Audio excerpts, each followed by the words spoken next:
Alright, yo, what's up? Today I am making a video on liveries or vinyls, however you want to call it. What we're going to be talking about today is the fade, the halfway. I got a drip going on my S15 right now. So we are going to go into our design for the S15, go to the vinyls. I already have a few of them. And so we're going to go into the custom. We're going to make this. I'm just going to do white so it's more visible. But you're going to want to go into your symbols, click over here, just a few characters over, into the little category that has like the flame on it. You'll recognize it, obviously. I'm gonna grab this fade. It's the first fade, I guess. Solid fade color. That's here. And a big mistake that I see a lot of people making is they'll see this shape and they'll think that this goes around the entire car. This is what makes it makes the fade from the color, but it is actually several parts that just wouldn't work. It's a lot of stretching. I like to stretch it forward a bit just to get whatever color I choose to really show. And then you're going to want to stretch it sideways. I try to have it come over here to the rear support beams on the roof, and I just cut it off at the roof. It just helps me keep it in line. You're going to want to stretch it to the side so it fits entirely on the side of the car.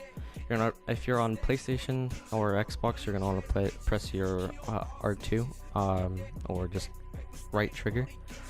It'll fit it to the side like so. You might want to do it a little bit from angling at the top, and you'll see why in a second. The fade is really scuffed on the edges, and so it'll look like it overlaps and look really ugly. But you're also going to want to press triangle so it mirrors over, so you don't have to make a separate one and line it up. It's just a lot easier. But this is right about the positioning you're going to want. Maybe you lower it a little bit, cut it off right there. You're going to want to duplicate it, or you can go in and get your own separate fade. Turn off the mirror so that it doesn't double up, and then you're going to want to line it up here. Make sure you're clicking your R2 button so that it fits properly to the roof, otherwise it'll appear in places you don't want it. Like down on the bottom skirts, it'll look really ugly, and then you want to stretch it a little bit to the side. The sides ended up turning out pretty well. I think just line that up a little bit more, put it over to the side, and it looks pretty clean. I like it. And so here comes the second part. You just want to go over to the star shape symbol, I always use the square. It's white as well. I'll line it up with the edge of the fade, and I'll stretch it across, mirror it as well so that it goes onto the other side of the car. You can go a little bit into the fade. Don't worry about like making the fade look whack, because it looks fine, as you can tell. And then you're going to want to duplicate it. Make sure you're clicking R2 so that it appears in the crevices it's supposed to. Like right now, if I was to duplicate and then put it right here and press R2, it gets all messed up.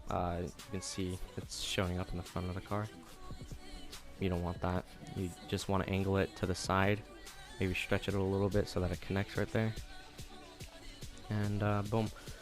My spoiler is black because that's just how the spoiler works. It won't be affected by the liveries. And then there's a little scuffed part above the fender that's just on CARX. That's not a part of the livery. I can't cover that up.